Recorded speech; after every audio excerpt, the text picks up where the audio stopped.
Kannur collector Arun K വിജയനെ മാറ്റി വ്യവസായ വകുപ്പ് ഡയറക്ടറായി നിയമിച്ചു.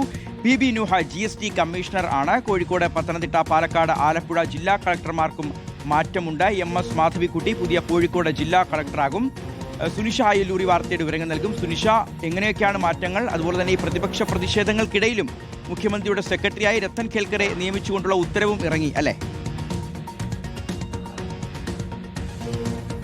അതെ ഷിഹാസ്, അങ്ങനെയാണ്. UDF അധികാരത്തിൽ വന്നതിനു ശേഷം ഇത് IAS തലപ്പത്ത് വലിയൊരു അഴിച്ചുപണി നടത്തിയിരിക്കുന്നു എന്നുള്ളതാണ്. അതിനിടയിൽ ഷിഹാസ് പറഞ്ഞതുപോലെ രത്തൻ ഖേൽക്കറുടെ നിയമന ഉത്തരവ് കൂടി ഇറങ്ങിയിട്ടുണ്ട്. മുഖ്യമന്ത്രിയുടെ സെക്രട്ടറിയായി നേരത്തെ നിയമനം, അത് ഇപ്പോൾ ഉത്തരവായി തന്നെ ഇറങ്ങിയിട്ടുണ്ട്. പ്രതിപക്ഷ പ്രതിഷേധങ്ങളെല്ലാം നിൽക്കുകയാണ് ഇപ്പോൾ ഉത്തരവ് തന്നെ ഇറക്കി സർക്കാർ ഉത്തരവിറക്കിയിരിക്കുന്നത് എന്നുള്ളതാണ്. പ്രധാനമായും IAS തലപ്പത്തെ അഴിച്ചുപണി എന്ന് പറയുമ്പോൾ കണ്ണൂർ കളക്ടർ അരുൺ കെ വിജയനെ മാറ്റിയിട്ടുണ്ട് എന്നുള്ളതാണ്. നവീൻ ബാബുവിന്റെ മരണത്തിന്റെ വിഷയത്തിലടക്കം ഈ അരുൺ കെ വിജയൻ വലിയ തരത്തിൽ ചർച്ചയായതാണ്. അത് വലിയ വിവാദമൊക്കെ ആയതാണ്. ഇപ്പോൾ കണ്ണൂർ കളക്ടർ അരുൺ കെ വിജയനെ മാറ്റി പകരം വ്യവസായ വകുപ്പ് ഡയറക്ടറായി നിയമിച്ചിട്ടുണ്ട് എന്നുള്ളതാണ് ഏറെ പ്രധാനപ്പെട്ട കാര്യം. മറ്റൊന്ന് PB നൂഹാണ്. നൂഹ് ട്രാൻസ്പോർട്ടിന്റെ സ്പെഷ്യൽ സെക്രട്ടറി ആയിരുന്നു. അദ്ദേഹത്തെ GST കമ്മീഷണറായി നിയമിച്ചിരിക്കുന്നു എന്നുള്ളതാണ്. ഒപ്പം കോഴിക്കോട്, പത്തനംതിട്ട, പാലക്കാട്, ആലപ്പുഴ ഈ 4 ജില്ലകളിലെ ജില്ലാ കളക്ടർമാർക്കും മാറ്റമുണ്ട് എന്നുള്ളതാണ്. MS മാധവിക്കുട്ടിയായിരിക്കും ഇനി പുതിയ കോഴിക്കോടിന്റെ ജില്ലാ കളക്ടറായി എത്തുക. നിസാമുദ്ദീനാണ് പത്തനംതിട്ടയുടെ പുതിയ ജില്ലാ കളക്ടറായി എത്തുക. സുധീർ പാലക്കാട്ടെ പുതിയ ജില്ലാ കളക്ടറായി